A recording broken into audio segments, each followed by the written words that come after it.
listening to The Watchers, a show where two women from opposite ends of New Jersey watch movies and TV about. As many times as we've done this, I always think I'll just start talking and something and it doesn't show up, does it? No. And I ruined whatever spontaneous riff that could have been. That was it. A podcast where two women from opposite ends of New Jersey watch movies and TV about the power of collaborative storytelling. Yeah. And the unreliable narrator. And it's all my favorite things. Yeah. We watched The Fall. You're Jodie. I'm Andrea. You and I have not talked one bit about this movie, and I think I know why. Has it been driving you crazy? And I think I know why. I don't think you do. Oh. Or maybe you do. Maybe. So, okay. I have not wanted to text you about this movie because I know how much it means to you, and I didn't want any of my words to be misconstrued. So my first top of the line reaction is, I have to say this with as much love as possible for you and your sense of story and actually for this movie, which I did end up really, really liking, maybe loving, not sure, still thinking about. This is the most English major ass shit that we have ever watched. I didn't find this movie. This movie was brought to me by somebody in my lit club in undergrad. Of course it was. Are you kidding me? Like 6 of us got together, and one of them was like, we have to watch my favorite movie. And This is every English major's like wet dream of a story full of symbols and like you said, collaborative storytelling and unreliable narrators, and like the whole time I was like, how many papers did Andrea write about this movie, or did she want to write about this movie? I only got to write one, and it was for a film class. Like it was for like an elective. I didn't even get into it from my other angle, but yeah.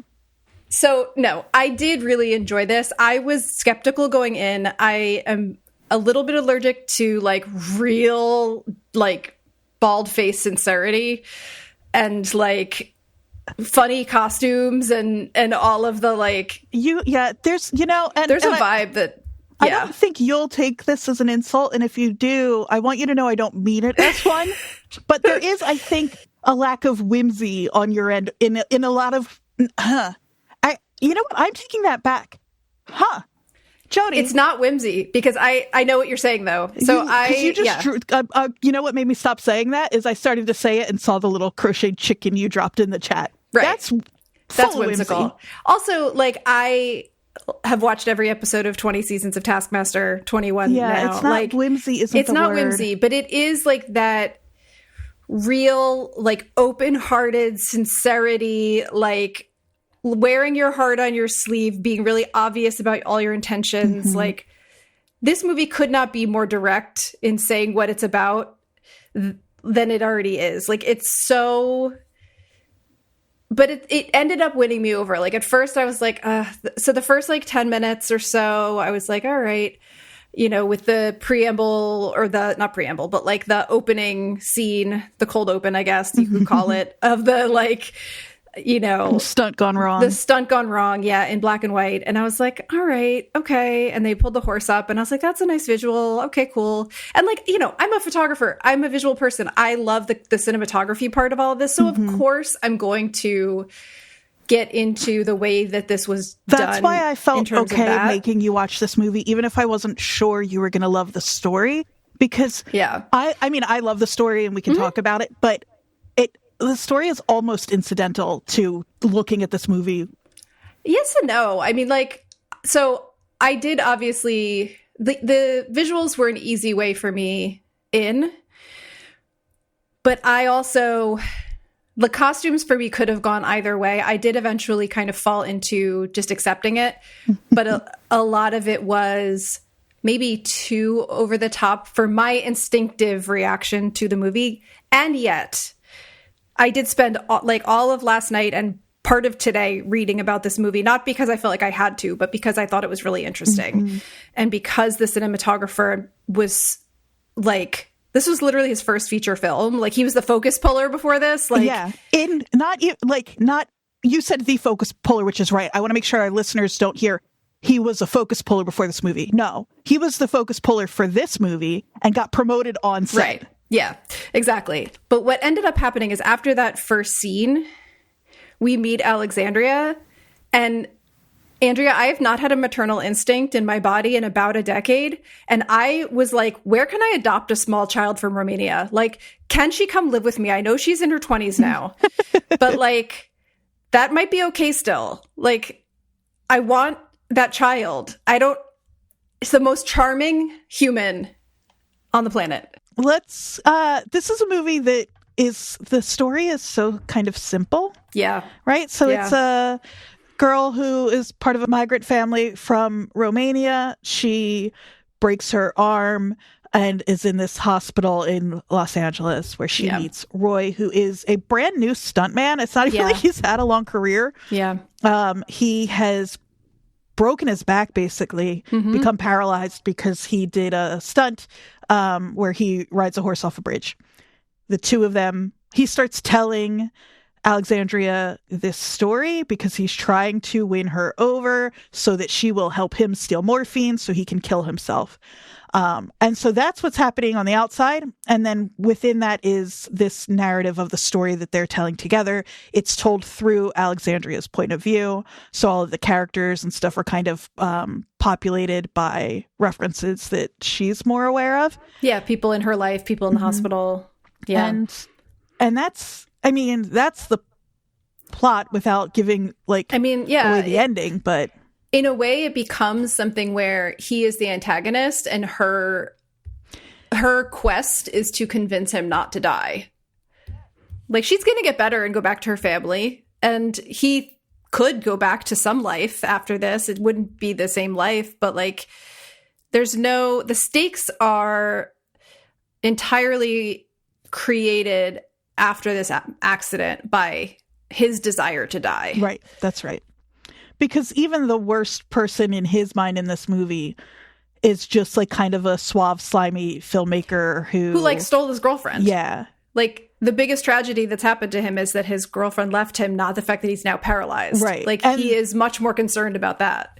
Yeah. I mean, the stakes are all like, you watch this man sort of selfishly torment this young girl's emotions because she cares about him and he wants to leave. He wants to die. So that's the movie. Yeah. Which doesn't tell you anything about the actual movie. No. Like, the plot it's not incidental, but it is definitely just one small piece of the whole thing. Is there a better child performance? And I don't know. Maybe not. I don't think so. I think she's so good. And I know there's so all much the story behind it. Yeah. There's so much to talk about with this movie. And it is, I think the first thing you'll hear is that, like, about her is that it's not a performance because she is just being herself. But it's like she didn't know she was in a movie. She knows she's acting. And you can see, I don't know if you found any of the like on-set featurettes. Yeah. And you can see her being directed. It's not that 100%. She knows what she's doing. I think, she gets, because this was filmed in sequence, you can see her, even in those behind the scenes films, like become more of an actor throughout, but like, yeah, I mean, she's not like an idiot. Like, exactly. She's young and she didn't speak English. That doesn't mean she's stupid. Like, exactly. And I feel like sometimes that's how it gets framed, but it's like, no, that's like he tricked her into acting, which is not. No, what he did trick her about, though, and everybody else on set, that is a problem. Wild. Here's what happened to me doing more research for this movie than I've ever done, which is saying something because I've done a lot. I had always assumed that Tarsem is a storyteller and that he was exaggerating a lot of what he said about, like, surely it can't be that nobody knew Lee Pace could walk. Surely, like, and then you find out and you're watching these videos from the set where he reveals to everybody that he can walk. And I was like, oh my God, everything. So fucked up. That was like, that's a real problem. There are a couple of things. I mean, like, you see him getting out of his trailer into a wheelchair, like, not using his legs at all. And you're like, wow, this is a full-on ruse. Yeah. And in that scene in the video where he reveals that he can walk, everybody claps because I think they thought this paraplegic made a full recovery. Not that Lee Pace was pretending he couldn't walk. Wild. By the way, I've heard his name pronounced Tarsem, but also I heard him say Tarsem. So anyway, yeah, that was a wild deception to pull. I think because like the crew had to be around for the fantasy scenes in India, I think it was just everything at the hospital. And then because he said like they had a wrap party earlier than the film actually wrapped They had a wrap party basically at the beginning of the film because he didn't know how long it was going to take. But he said that the way that he needed to film this was in sequence, starting in the hospital, right, and then going to all then the locations. They went to India and everywhere else. So he had already stood up. The miracle had happened. Lee Pace got his legs back before they went to shoot in all those exotic locations. Yeah, I think it's 7.5 weeks that it took them in the hospital because there's something about that's a long time to pretend to be in a wheelchair. Yeah, yeah, I know. I heard Lee Pace talk about it. And he was like, yeah, I just, I kind of went with what he wanted to do. And I was like, I mean, this was his second movie ever. Yeah. And every time you hear Lee Pace talk about his experience in this movie, it is with a sense of wonder that he still has over the experience. And so I could see how when you're like that enamored with the work of a director and what they're doing, like, you're like, okay, maybe this is normal. Because like, how old was he when he filmed this? He had to be in his early 20s. Oh, you're probably right. I feel like we're going to have a whole lot to talk about here, and we should probably try to structure this one pretty clearly because there's so much. It's kind of insane. I guess, yeah, we'll start by just talking about Tarsem's background and then go into the making of this film. But he grew up in India and then moved to Iran. His father was an engineer. He said there's two experiences that he talked about kind of sowing interest in telling stories for him. One was a teacher of his, which, I love a teacher story, who would sit him and his classmates down and tell them stories, but leave them on a cliffhanger every week. And the other one was when he was in Iran with his father, watching films dubbed in Farsi, so that he had to basically... a language he didn't speak. So he had to put together the story via visuals and body language and all of that. So he would kind of fill in the stories that he couldn't understand the language of. He ended up going to the Art Center College of Design in Pasadena against his father's wishes, who wanted him to go to Harvard and basically was like, "You're not my son anymore," when he told him he was going to design school. Tarsem is so scrappy and kind of always has been because first, he said, I want to go study film, which he didn't even know you could do at first. Like, he was hanging around friends who were going to school. He saw a book that was like the art of film or like film schools in America. And he was like, I didn't even know you could study it. And then immediately that's what he wanted to do. And then his dad said, no, you have to do something else.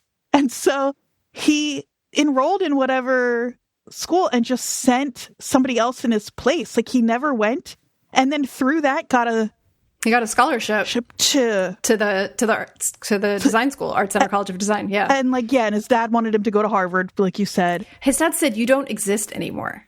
Well, the quote, yeah. I know a lot of it is cultural and I don't want to No, totally. The quote from him is if you're a kid in India, there are only 4 paths. It's lawyer, doctor, engineer, or asshole.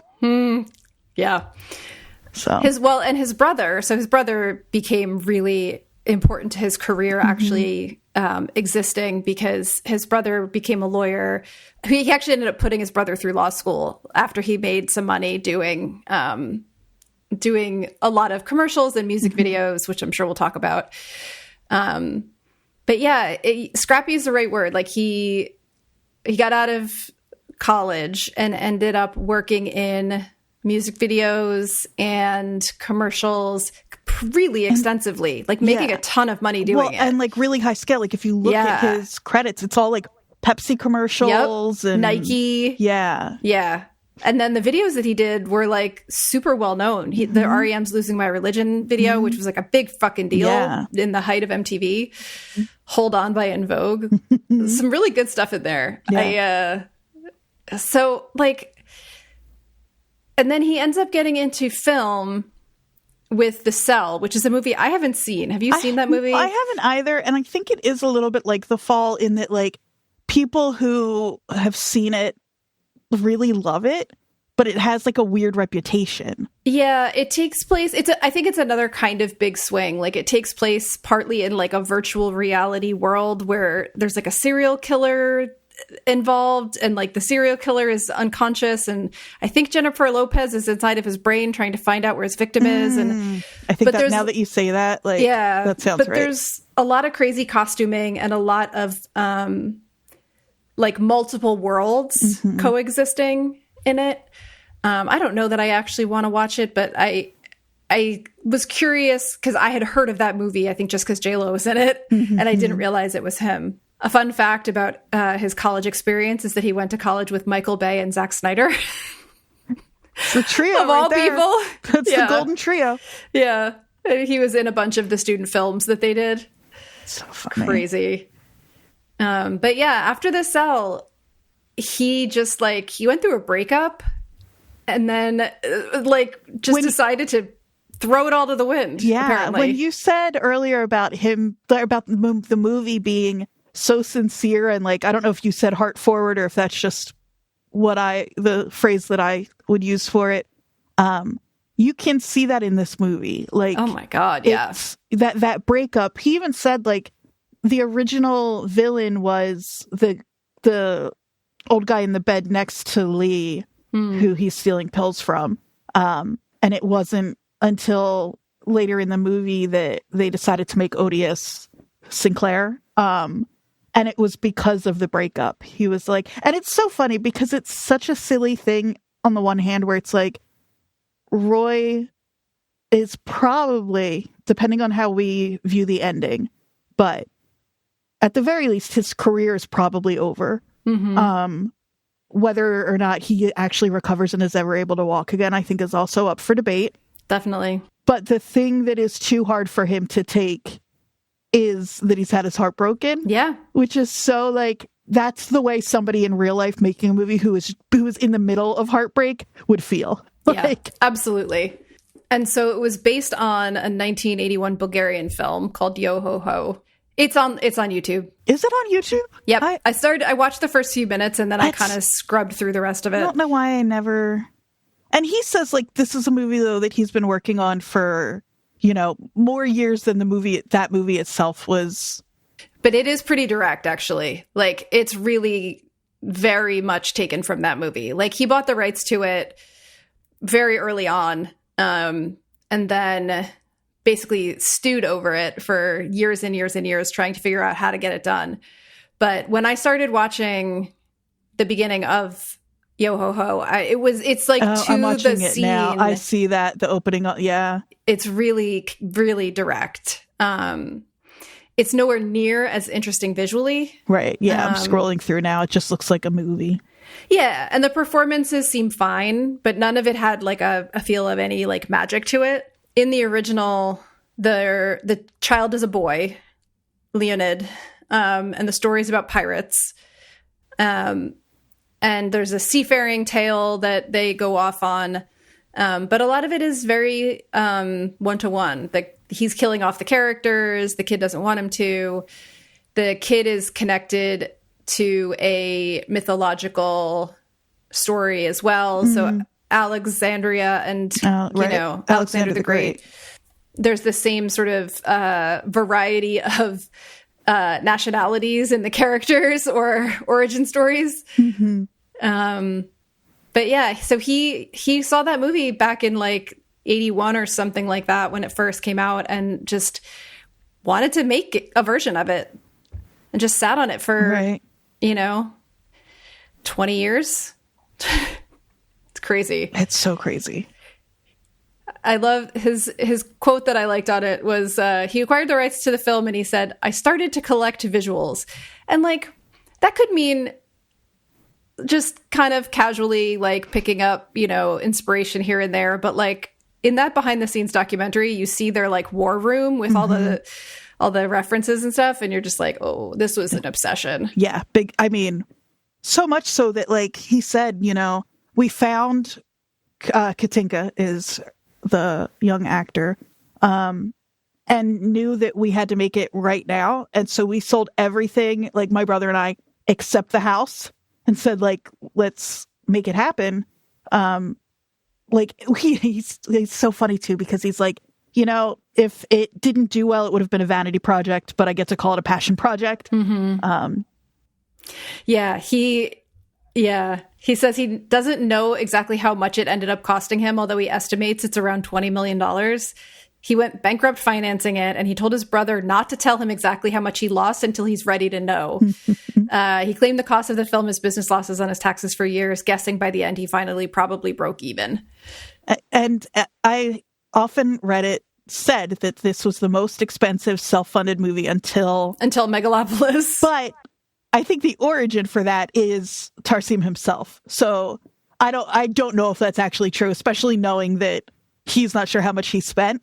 But I mean, it is staggering, especially when you know that it's all practical. Mm-hmm. And when you look at the scale and scope, and like, no wonder this film was so expensive. Yeah. And it only ended up making, it opened on 16 screens, eventually played at 111, made only 2.3 million in theaters. So sad. And then was unfindable until last year. Wow, this keeps happening to us. We keep finding movies where it's like all of a sudden there's some new, but they did a 4K remaster of it last year. Right. And put it on Mubi, which is the cow from Dogma. He said that, like, you know, there are a handful of reasons this movie struggled. One being it's an adult fairy tale, but nobody knew how to market it. And so in the States at first, they wanted to give it an R rating. And then he said it was released in Germany, and they said it was for people 12 and under. Like, it's just like nobody knew what it was for. And then did you read about Harvey Weinstein? Oh, did I? It's so funny to hear him talk about him. Uh-huh. So, yeah, there's this whole lore of... So it premiered at the 2006 Toronto Film Festival, and the Weinstein Company had apparently wanted to get an early look at it, and he said no. Because he, I think, had someone else that was possibly interested. And so when they screened it, Harvey fucking Weinstein sat in the front row and then got up 15 minutes into the movie, didn't just leave, like walked back and forth a bunch, grumbling before he left, and said like that it was terrible, and like got out of the room. And and apparently, like, as he was leaving, he was walking through the whole crowd the longest way that he could, being like, excuse me, like really being disruptive. He really wanted people to know he didn't like it. And this was like at the height of his powers in Hollywood, and so nobody wanted to touch it. I love the reason I laughed when you brought this up is because his quote is really funny. He said, at the first screening, he got the front seat. 15 minutes into the film, he got up and went, excuse me, and tried to walk out, then came back in. Everyone knew his profile, this horrible little fat guy. He walked everywhere, left and right to make sure everyone understood he hated the movie. And then he left. The next thing we knew, nobody wanted the movie. And so like, shitty. It is one of those things where you wonder if the vibes had been different, right, or the year had been different, or a number of other things had been different, if it would have had some sort of like art house cachet that it didn't have. The other thing that happened with the TIFF Film Festival is that, and he says this very tongue-in-cheek, obviously he cared a lot about Roger Ebert, our buddy, but he said, one of the worst things he did to me was he got cancer when he was supposed to be at the film festival. Because Roger Ebert had been a big fan of Tarsem, and they were really kind of counting on his like likely positive review of the movie. And he loved it. This movie so much. But he didn't see it for 2 years because he was going through cancer treatment. Yeah, his first review is in 2008, and then there's like a really long interview 4 years later. Like, he loves this movie. It's so funny. It's funny, like, I didn't realize that this movie was hard to find because, like I said, I had a friend show it to all of us. I fell immediately in love with it.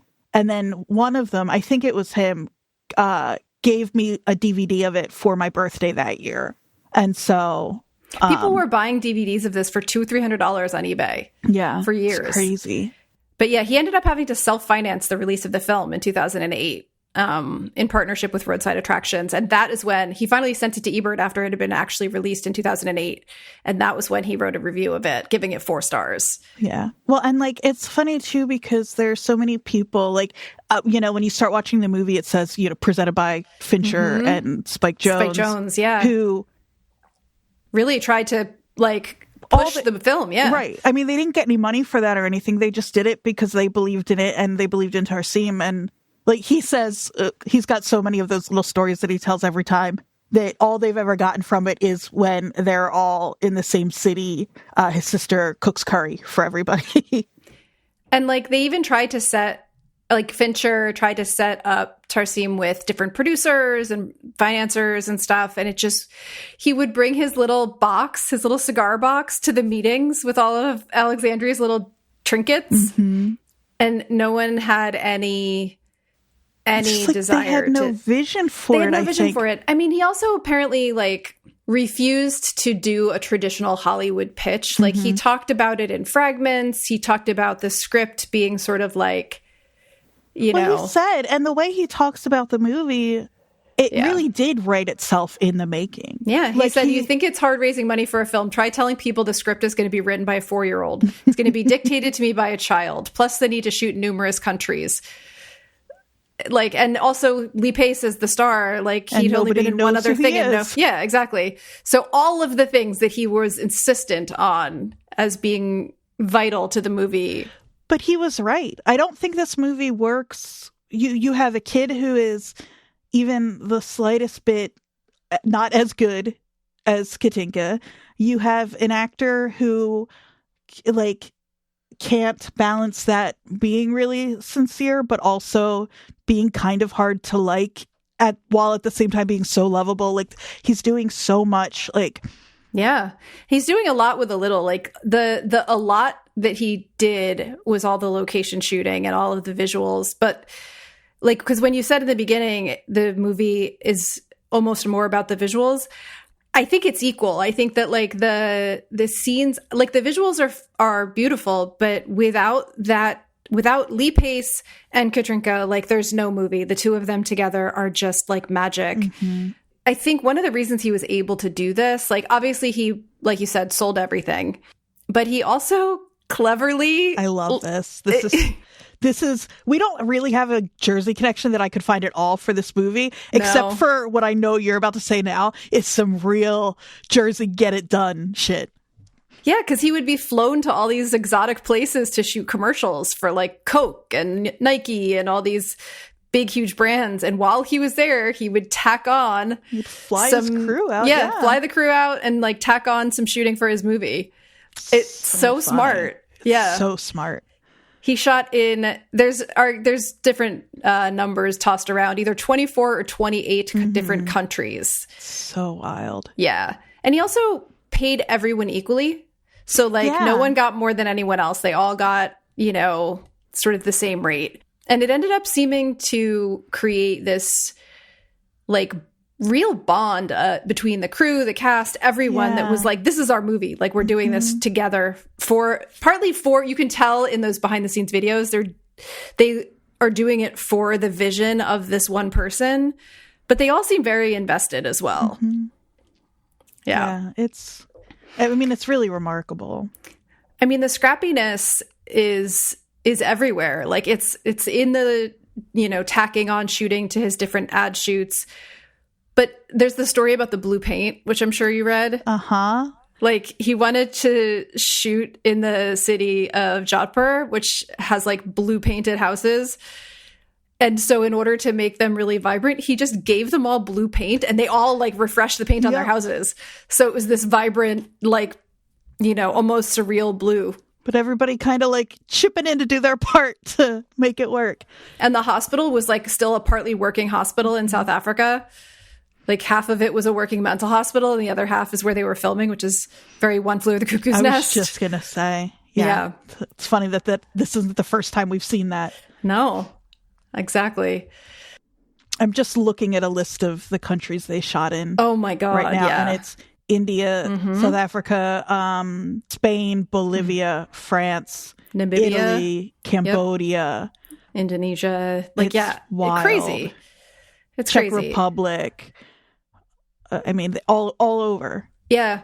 And it's Egypt. a lot of it is in that montage where you see all the different countries, but some of the most visually striking scenes were shot in places that hadn't really been used in film before, like Namibia and other countries that are similar and ended up being used in movies after the fact by other directors that saw what he did there. He talks about that too. He's like, all these stairs, how has nobody shot here before?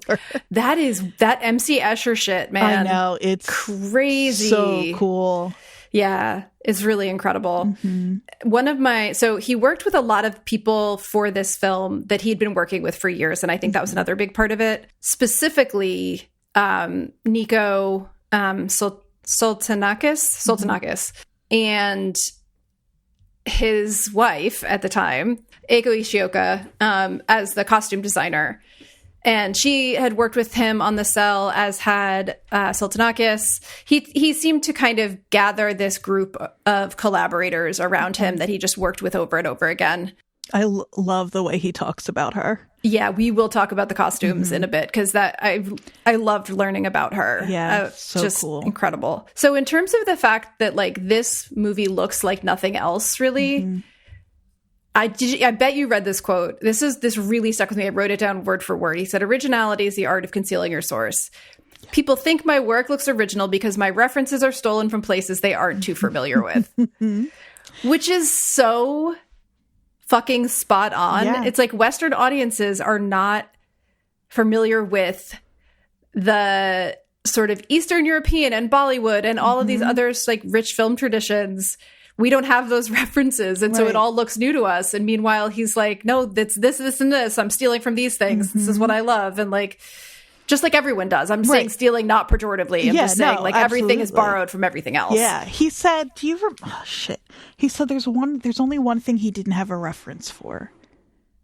Fuck. Was it the, it was for the, like the bad guys, like the ones who to me ended up unfortunately looking a bit like the Knights Who Say Knee. Oh, that's he true. did, and he ended up finding the reference in the X-ray technician costume when he was looking back through like historical records and documents. That was the only one that he didn't have a real idea for ahead of time. Right. And it's so chilling. Like, I think, like, you're right, they do look a little bit like, but the X-ray tech, when he like pops out. Oh, the X-ray tech is more scary to me by far than the rest of them. The inspiration visually, and then also for some of the characters, and then overall for Tarsem's like aesthetic and visual interests.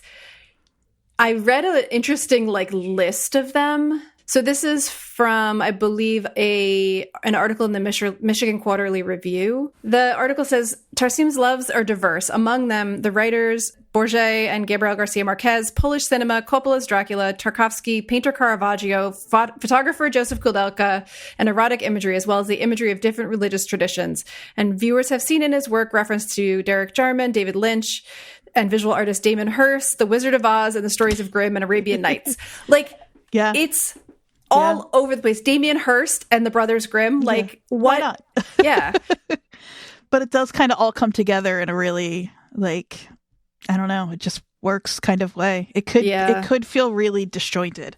Yeah. But it does come together, I think. Totally. In terms of the making of, like, there's so many crazy facts that I came across. Like when they find the Blue Bandit's body hanging from the ceiling, they had made a mold of someone named Deep Roy, who had notably played the Oompa Loompas in Charlie and the Chocolate Factory. Yeah. Like just some really random facts. The Namibia shoot took place when he had just finished a Mountain Dew commercial. Like, just like it all sounds like some insane Mad Lib. Well, that's the thing too. Is like I said, like finding out how much of these stories that I'd heard him tell and had read, him telling were real. It just like knowing what this movie is about, it was like, oh, he's a storyteller, and so we can't trust any of it. But then you learn that, like, I don't know. Like, yeah, apparently he'd had practice working with elephants for a Coca-Cola commercial, and that's why he decided to work with real fucking elephants in the movie. Yeah, that's what I mean about, like, and it's such a weird way. It reminds me of Slumdog Millionaire. In it,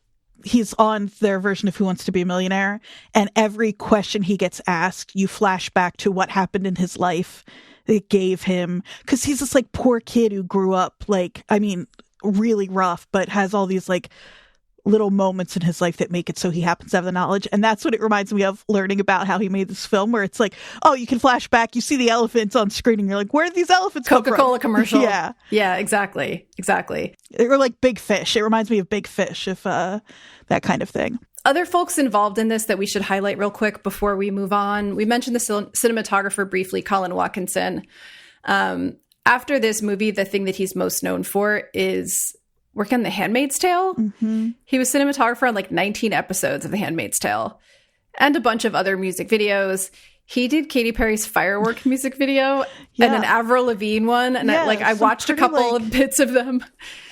It's very fairy tale stuff. And it's funny, that it happened.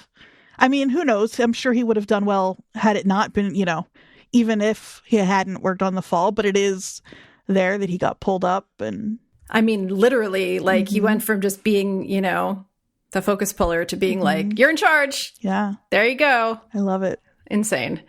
Because apparently he'd originally wanted to use Paul Laufer, the cinematographer that he'd used on The Cell, who had also been his teacher in school, but they had, like, quote unquote creative differences that have not been specified. And he left the project. I can imagine there are a lot of reasons to have creative differences when you hear how he was planning to make this movie. Exactly. And then just to go back to the costumes briefly, Aiko Ishioka she won an Oscar for Dracula. Mm-hmm. She did The Cell. She did a bunch of his other projects, including Mirror Mirror. But she also designed uniforms for the Canadian, Japanese, Spanish, and Swiss teams at the Winter Olympics in 2002. She also designed the logo for the Houston Rockets. She designed the official poster for the 1970 Expo in Japan. She won a Grammy for the design of a Miles Davis record cover. Yeah. She was nominated for 2 Tony Awards. Like, she was the most acclaimed designer in Japan, hands down. Incredible. So cool.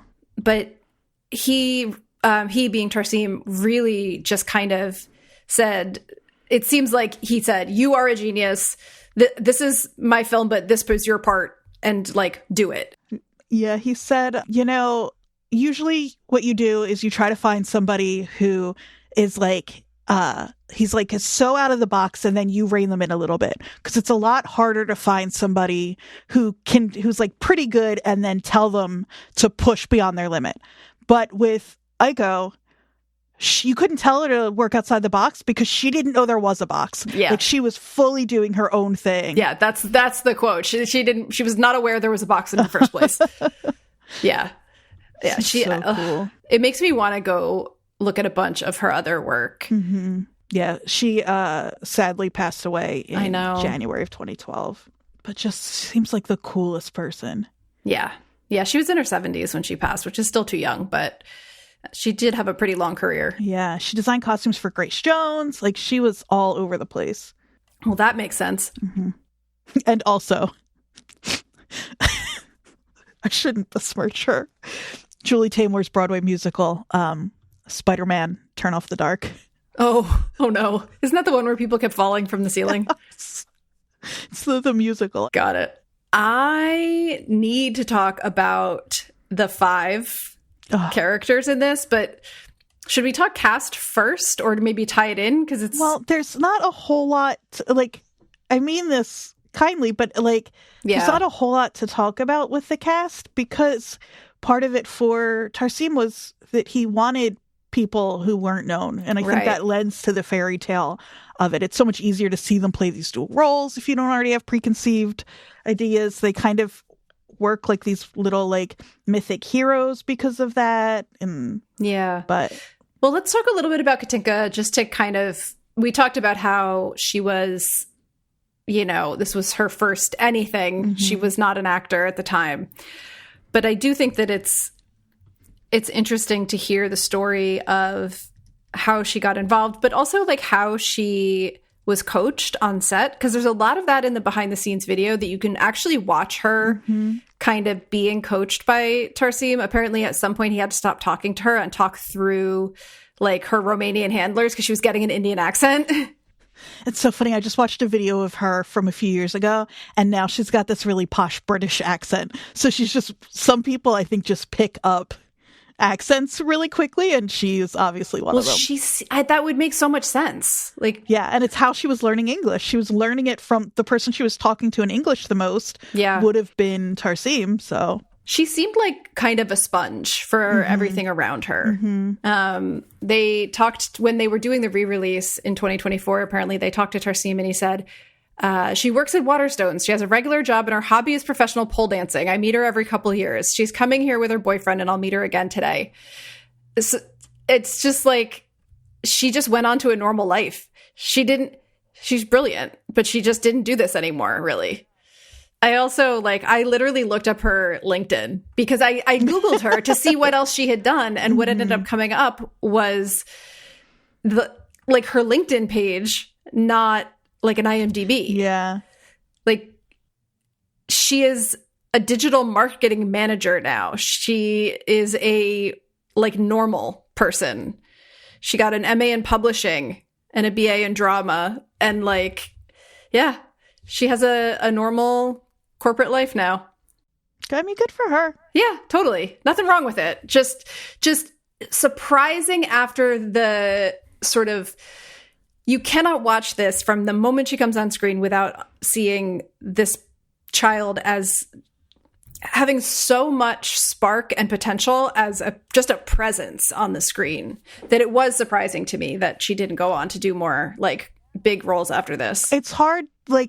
It's interesting to think about, because you never know with kid actors, right? Was this a lightning in a bottle situation? If she had gone on, who knows? Yeah, who knows? Yeah.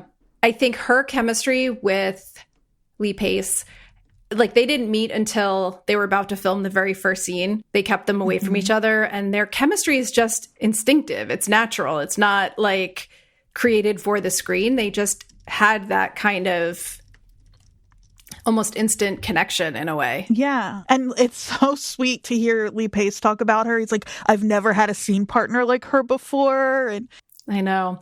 And they had a language barrier for the beginning, right? I was reading in an article about the scene where she gives him the Eucharist, and she really doesn't understand what he's talking about. They have a complete miscommunication, and they just kept it in because it was such a natural moment. It feels so real because it is so real, but it's just...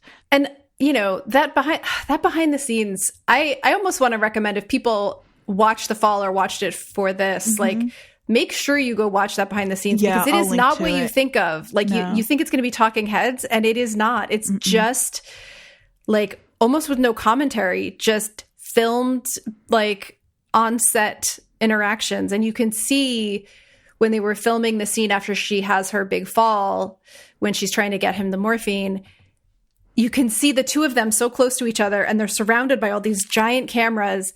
And then right next to them is Tarsem basically coaching her, line by line almost, and being whispering lines to her for her to say. And she's acting the shit out of it by that point. And that's what I mean too about it is so natural, and part of it is because it was very real. But it's also really impressive that when you watch those scenes, like you said, he is right there coaching her, feeding her lines, doing all of that, and it's still, even those scenes still feel really real and really natural.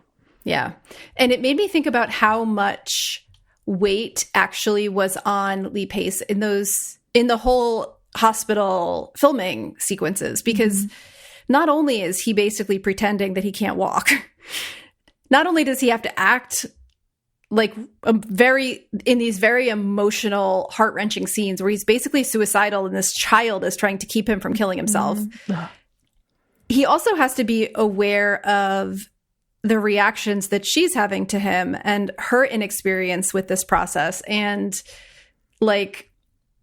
this is not how you normally would proceed in filming scenes with a child actor. Yeah, like, it's not normal. And he just kind of, he's balancing all of these different responsibilities and all of these different ways of being at the same time. I just can't imagine how intense that must have been. Yeah, it is just really impressive. Yeah. I need to talk about the 5 heroes, characters, whatever you want to call them, because I went on a journey. Speaking of going on journeys, I went on a journey when I started to realize what they were all named, who they were all referencing. I was like, what the absolute fuck is happening? Well, it's such a hodgepodge. Well, the first one that really threw me was it wasn't Charles Darwin out of nowhere? No, it was not Charles Darwin out of nowhere. Actually, it was yes, because I literally in one of my classes teach about the human zoos at the expos, and so I literally have taught about this person and his life. This man from the Congo who was featured in a cage at the expo in St. Louis in 2004, and then at the Bronx fucking Zoo. And his story is super tragic. Yeah, it's really in real life. And so it was just like, at first I was like, oh no, like, what is happening? Why is he like co-opting this person's story?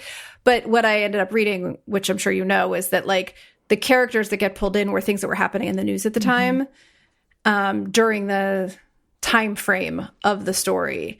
So it was Udo Benga. It was also Charles Darwin.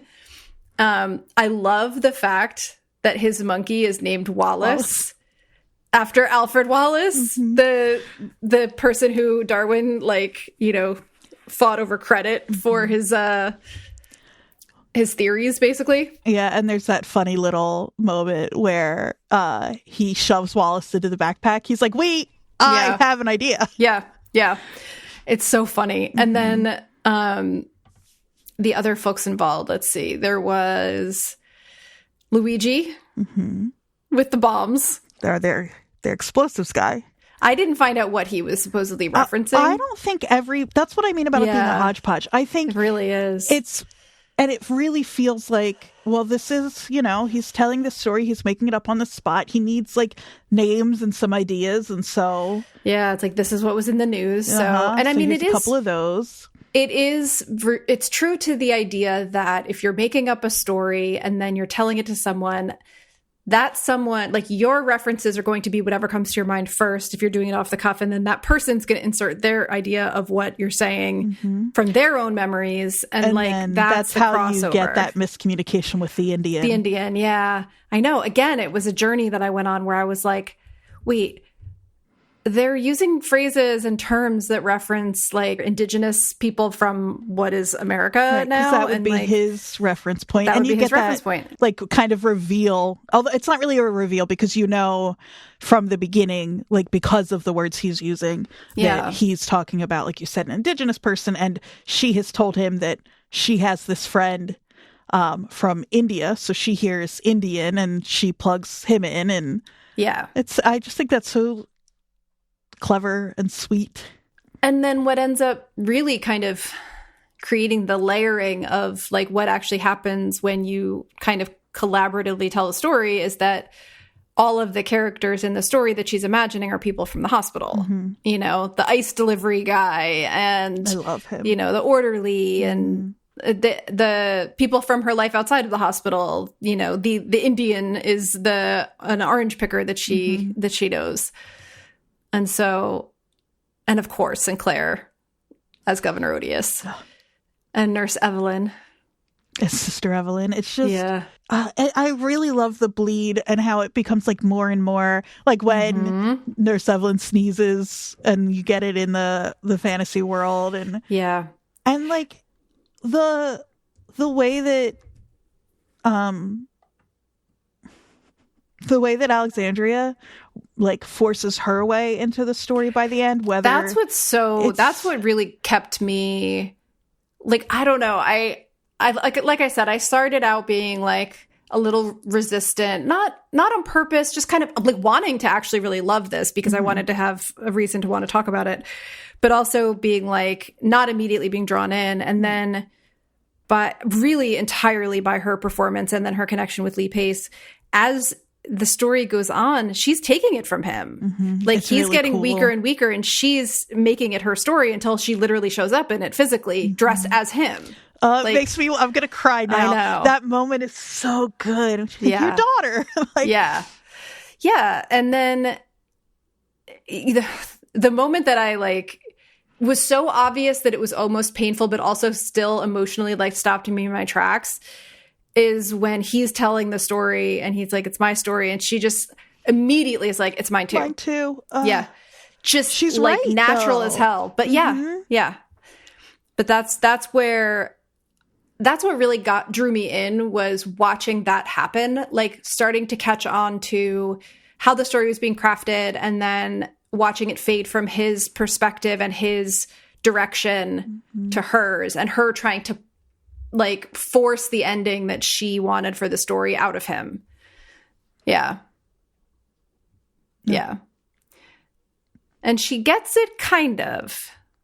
Like, it is questionable how happy of an ending this actually is. Like, if you want to read it, I mean, Tarsem has said, like, if you want to read this as a happy ending, it's a happy ending. If you don't, it's not. Like, yeah, you can like, read it however there you are want. 3 ways you can. The happy ending is he recovered and she goes on, and he goes on to, work. Though we know that like some of what she sees in those at the end are actual movies that we know were silent film actors who did their own stunts. So like, even in this universe, it doesn't make sense but he still could have gone on, and she's just reading him into everything. Or he doesn't even make it out of the hospital yeah. at all, that he is eventually successful. Or he goes with the skeptical ending, which is like, it's open-ended and we don't know. Which, I go back and forth on ambiguous endings. I didn't realize what I was saying when I said that.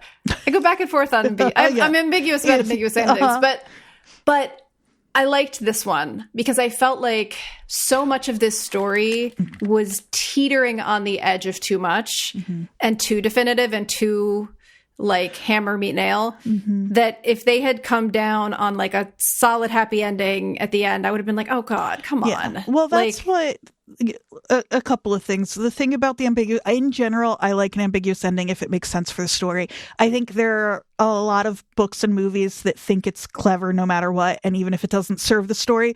But when so much of this movie is about stories and making a story your own, and how once you tell a story, it belongs to the person being told just as much, so that Tarsem is giving us control over our ending of this story, I think is really smart and totally fits. Yeah. I also totally agree that and he talks about it too, that because this movie, it's not just that the fairy tale or whatever you want to call it is, we're seeing it through Alexandria's eyes. It's also this whole movie, really. Like, we're with her through this movie most of the time, and it is really, like you said, on the nose and stuff, and a little naive a lot of the time because of that.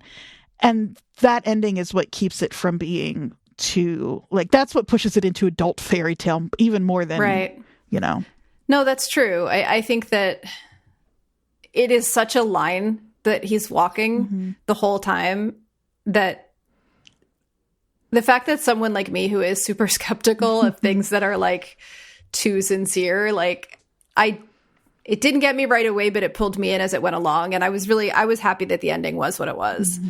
Yeah, I was prepared for you to not like this movie, and I was not, and I wouldn't have blamed you for it. I do understand, yeah, but I mean, there is a literal article on JSTOR about this movie that is called, let me pull it up, Camera Obscura and Zoetrope, Tarsem and Magic Reality and Transcultural Fairy Tale Film. There's a Camera Obscura reference in this movie. You're like, I almost wrote down in my notes as soon as it started, this is fucking Plato's Cave again. Like all of the classic, like early photography and early film references that are catnip for me. Right. I'm like, oh, the horse is upside down because the rays of light travel in a straight line and reflect off of the surfaces. And that's the way light works. And I have a camera obscura in my office. And so Well, and it's because he loves that aspect. And I think it's because he came to it late, like because he didn't like really learn any of that until he was in college, that I think it probably feels really like real and immediate and practical to him. Yeah. So this quote is from an article by Daniel Garrett and in Offscreen, and it's Liberations of Mind, Spirit, and Vision, The Fall by Tarsem Singh. And I want to read this because it relates to what we were saying about how he's dancing on this weird edge the whole time as he's making this movie. He says, there's a scene near the end of The Fall when both Roy and Alexandria are moved to tears, and it seems to go on too long. It seems to be happening in real time rather than film time.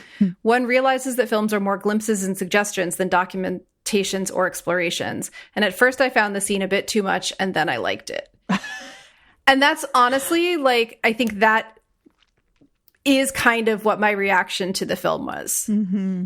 Like when I wrote that whole quote down because I was like, that's exactly it. Bright Wall Dark Room is a site that I sometimes end up on when we're talking about films, and thinking about the way that this one ends, there was a really like succinct statement on it where the author said it would be false to suggest either that Alexandria saves Roy in the end or that Roy saves himself. That's the real fantasy.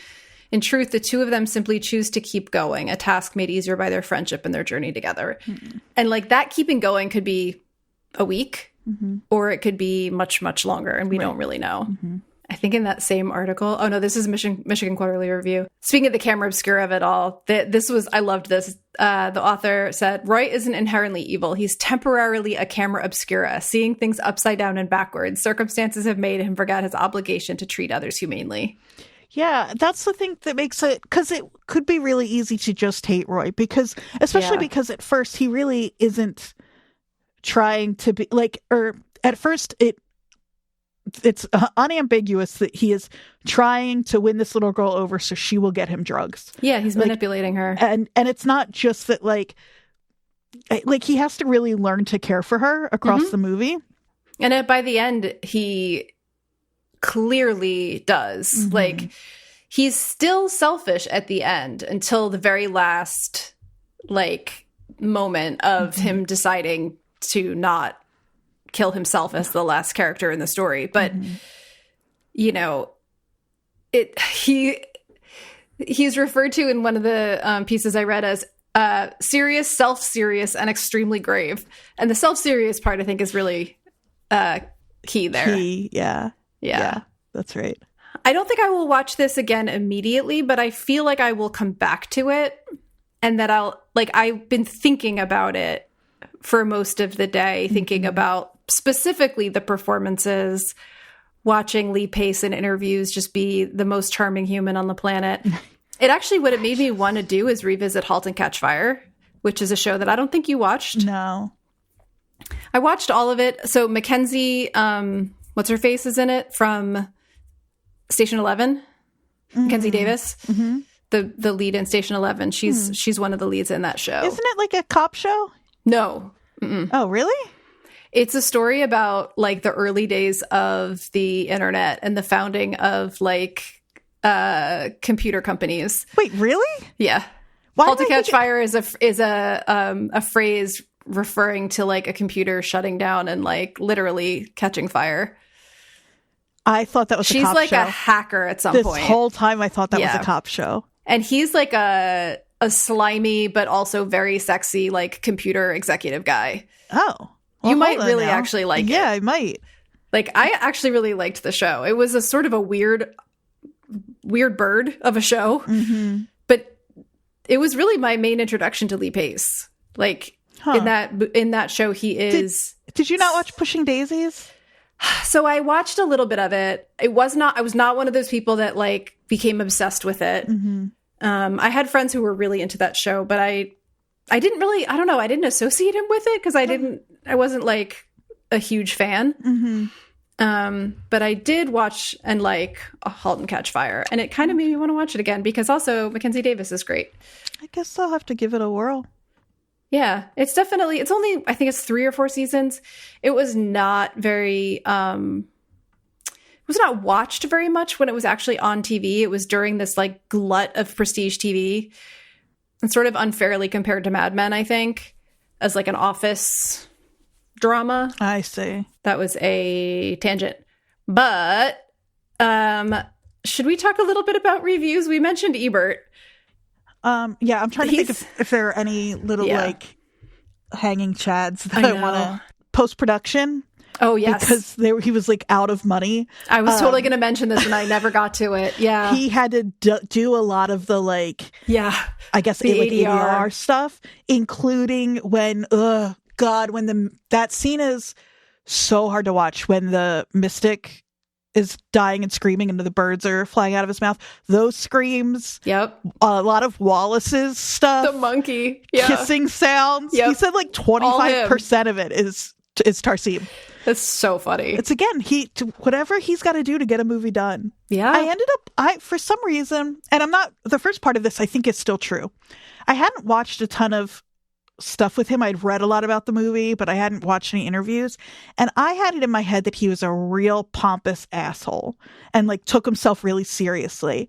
And it's not that. He just loves movies so much that and he's one of those people, I forget who the band is, but a band that's like not like the Rolling Stones or like not like the biggest bands on the planet. The Rolling Stones, I'm 100 years old. Not like U2, you know what I mean? That's just like a band I like and I just can't think who it is. Saying like, you should think that your band is the best band in the world. Otherwise, why are you even making music? Yeah. And I feel like that's kind of what he's like. Yeah. I understand why the first impression of him, especially after seeing this movie, like would be that he's kind of a pompous ass. Mm-hmm. But in watching those behind the scenes, like he's just obsessed. Yeah, exactly. He's an obsessive is what it is. Like he was obsessed with making this movie. Like there's a scene in the behind the scenes where it's when they're inside of, I don't even know which building it was, but there's the skirts. They're all spinning around and we've got these white skirts spinning to create this beautiful visual effect. And you just see him picking things and being like, okay, let's try it with the blue on top. Nope, we're going back to the white on top. And the seamstress is just sitting there like on the sewing things back on. And then he's watching in the scene with the mystic where the community lifts him up and there's all the mud. You see him like joking around with some little kids on the side and like doing the dances himself. And you kind of see like he's myopic. He doesn't see anything else but making, at this time anyway, this movie. Yeah. It was just the thing that like, I think there's a quote maybe from his brother saying like, you have to make this movie or it's going to kill you. Like you have to get this out of your system. Yeah. And then didn't exactly get the response that they were hoping for. I mean, how fucking heartbreaking after all those years. And especially when you know that part of it is that it's a weird movie. And I think, and as he said, like, you know, as you can hate the movie or love the movie as long as you're not like apathetic about it. Yeah. And so he was kind of, I think, prepared for maybe a mixed reaction, but for it to just like not cross anybody's radar. And for a big reason of that is because Harvey Weinstein is such a bitch, is like, that's heartbreaking that it's not just like, oh, well, I didn't make the movie I wanted to make, you know? Yeah. Well, and like, you know, the main places you hope your film is going to be reviewed, right? New York Times, LA Times, Ebert wasn't there. New York Times and LA Times fucking hated it. Like the New York Times review is fucking brutal. It's so harsh. The details of this saga, a threadbare patchwork of postcard exoticism, turgid characterization, stilted duels, and lackluster spectacle, are projected via the imagination of a little girl, cognizant, it would seem, of the full repertory of high-gloss, empty-headed pictorialism deployed by corporate advertising. Put away the thesaurus, first of all. Yeah, and I think, like... They called it strictly bargain bin. That's how they ended the... article. I just think like you can dislike this movie if you want. I think the reasons you weren't pulled in immediately, if that carried through for you to the end, I could see that being the case for some people, and that's fine. But that I just think is wrong. Like, it's just wrong. Yeah. Well, I think because his background before The Cell had been mostly in music videos and ads, a lot of that sort of bias against, people working on the commercial side of filmmaking, like the very commercial side, going to something sort of art house. There was just a lot of like, well, you don't get to do this. Right.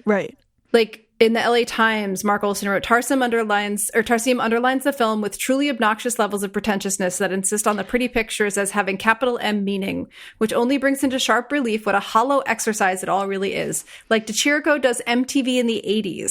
His idea of what constitutes artful, mostly considering of slow-mo, tableau framing, strange costumes, and a romanticized exoticism, seem at best encased in amber and at worst completely regressive.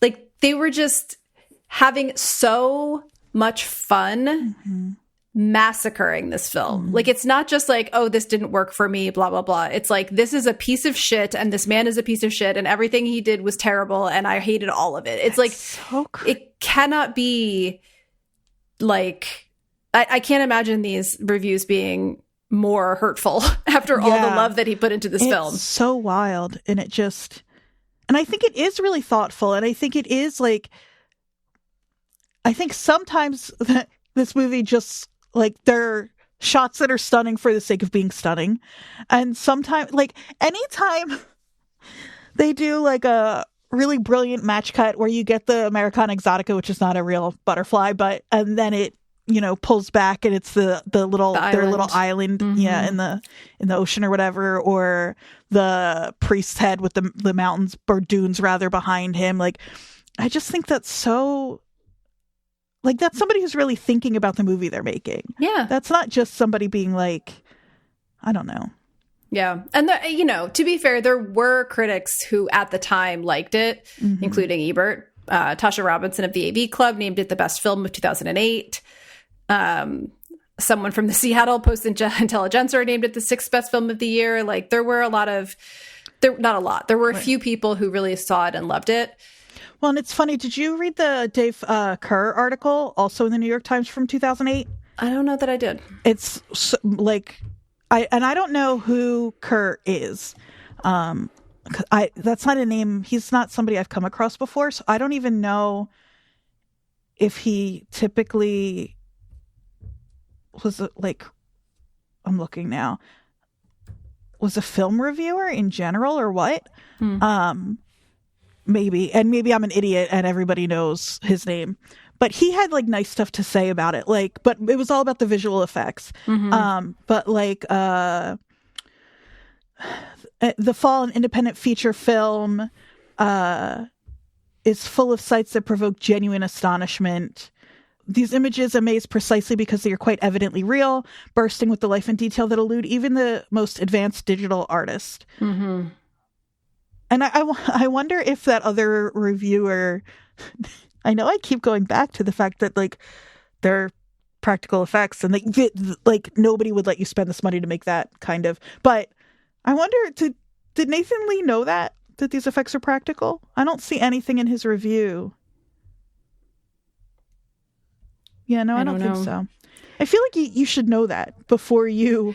Well, one of the things that I noted was a lot of the reviews that really ripped it apart also had mistakes in them, where it seemed like, similar to one of the other recent movies we did, it's Jennifer's Body? Yeah, they the cheerleader? The cheerleader. Like, they really didn't actually know the facts of the movie that they were supposedly capable of reviewing.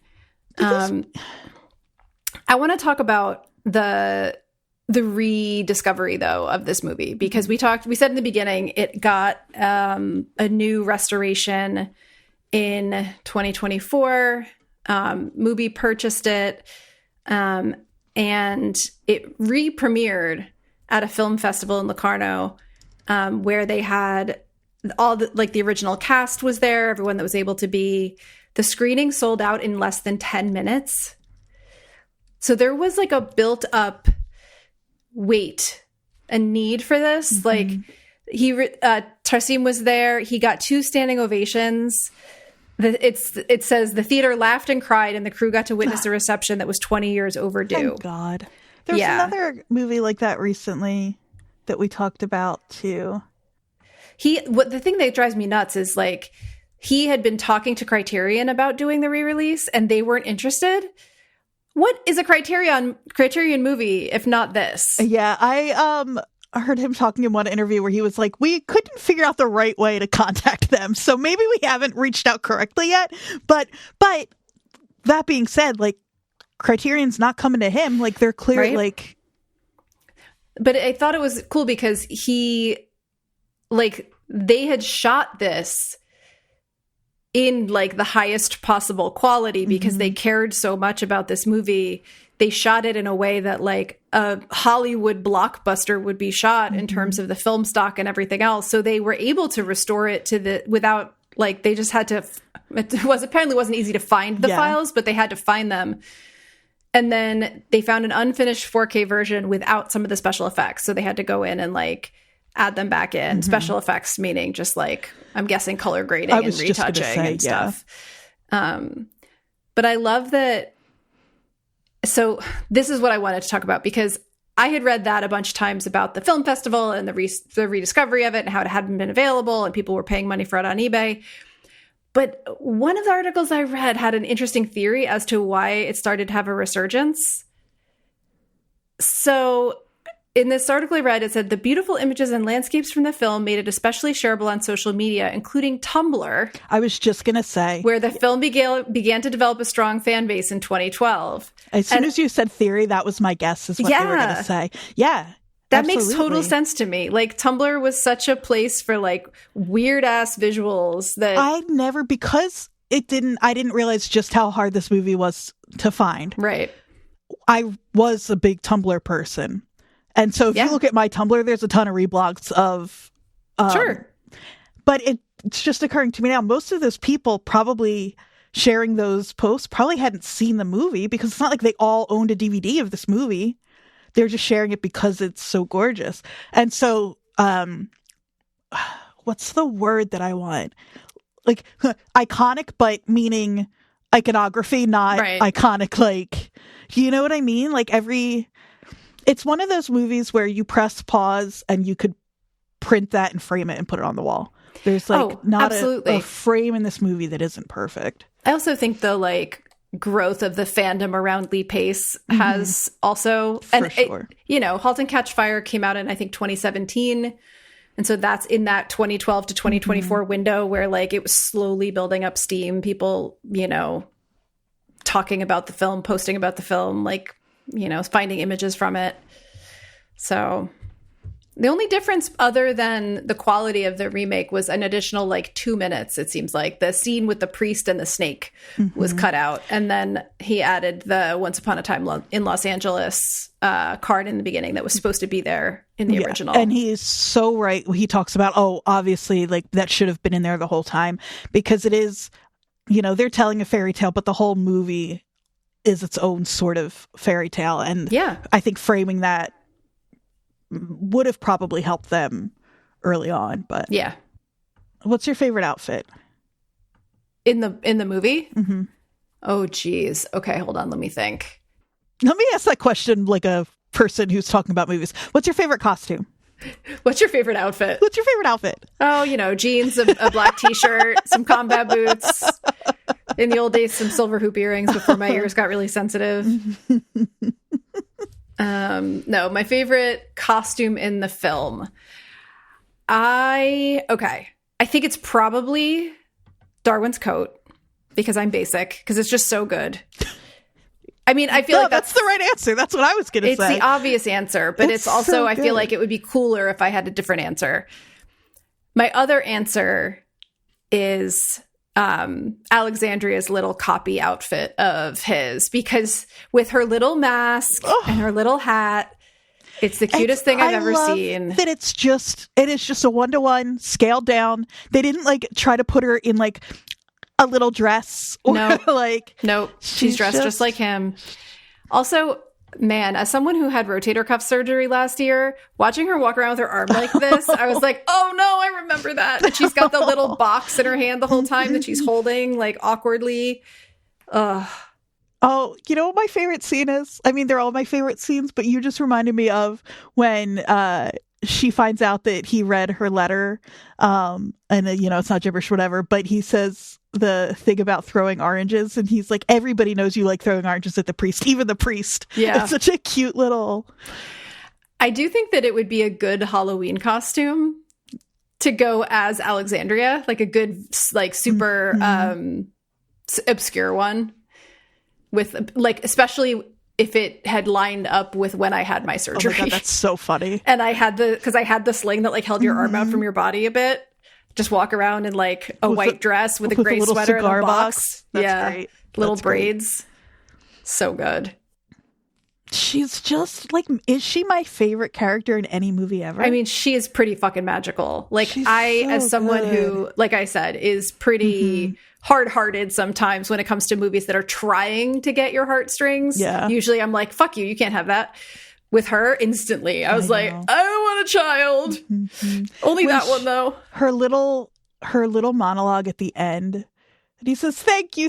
Like, it just, it just feels so real and so sweet. And yeah, I love her. She's so absolutely much. incredible. But that coat, I would wear that coat. I love that coat. Good. So it's another Moth reference. It's I guess our third, Yellow Jackets. Yeah, Silence of the Lambs. That cool coat. I mean, there's so much Yellow Jackets in this. The unreliable narrator, the multiple stories happening simultaneously, the paired people, the, like, different versions of the same person and different timelines or different, realities. There's a lot of that. We are eventually going to find out that the stuff that we're seeing in flashback is for some sort of movie that's being made. So right. That's also got that tie-in. Man, if that is the reveal in season 4, I'm going to lose my mind. And we've been clocking it since season 1. Yeah. They're making a documentary or a film. The band that I was trying to remember is a band called White Reaper, which, again, I really love. They're not a huge band, but that's where that quote comes from about, you should believe you're the best band in the world. I just needed to get that out there. That's fair. Tarsem has continued to make films since this. Obviously, not obviously, but he has. After this, he made Immortals, Mirror Mirror, something called Selfless, and then in 2023, he put out a film called Dear Jessie. It's the first film he ever shot fully in India. He said it takes certain threads of inspiration from his own late mother. I'm curious, but it's just like this movie seems so singular that I've seen nothing else that he's done. Like, and I love this movie so much, but I just do you know it ended up on the Time, like, top that big huge list that Time did this past year in 2025 of like the top whatever 1,000 movies of all time. It's on it. It's in like the 200s. Good for you, Tarsem. Yeah. Yeah, and the movie he's working on right now stars Dev Patel. So maybe that one I'll bother with. I mean, I think my next sort of media consumption will just be interviews with Lee Pace for a while. I really today got there. Like, he wasn't even talking about The Fall. No, he's just delightful. He's just so interesting and dashing and, like, charming, but not in, like, a showy way. Like I said to you, I'm just soothed by him. Yeah. All right. Well, I feel resentfully glad that you made me watch this movie because it is a big part of my personality that I don't like doing things people tell me to do, especially when they say, oh, you're going to really like this. Then it makes me want to hate it. And you know that about me. I did not hate this at all. I was incredibly charmed. It won me over, and I'll probably think about it for a while. I'm so glad. I love that. Yeah. Yay. Let's see how it goes next week with you. Should we tell people? I guess we have to, huh? I think we have to. Do you think they're going to be surprised? Well, I think they'll be surprised if you actually do it, which you have to now. I have to do it. It's my job. I know, but you've said before that you would. It's my job. But now you have to. It wasn't homework. Yeah, now it's homework. The best homework. So I begrudgingly watched a movie that Andrea knew I would probably like. I know. And now Andrea's going to begrudgingly watch some of a television show that I am certain she will love. I know I'm going to. Yeah, of course you are. It's going to make you cry like a million times. You and... It made me cry. It was just saying something. Yeah. Well, and one of the most like heart-forward sensitive people I know, it's also one of his like favorite shows ever.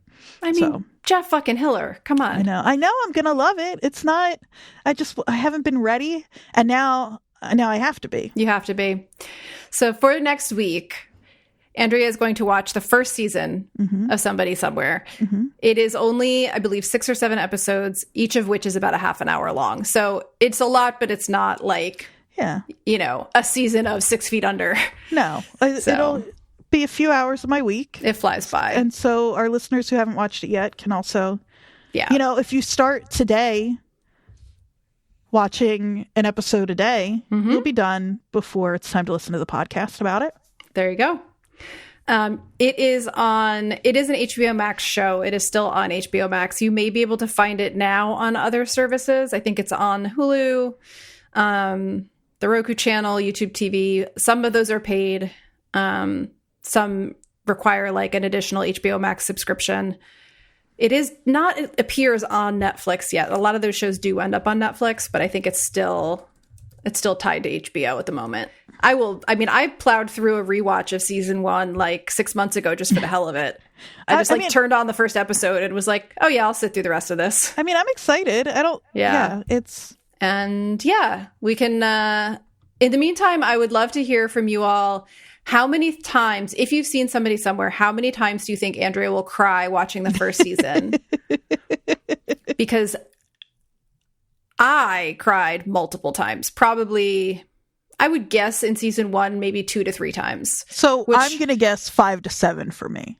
I was going to say more than that, but I'll go with 5 to 7. Only just because I know you cry at everything. Yeah, and you can call and let us know at 856-336-8986. Yeah, or you could like leave a review on Apple Podcasts that just says 5 stars and then write like 8 times. 8 times. I love that.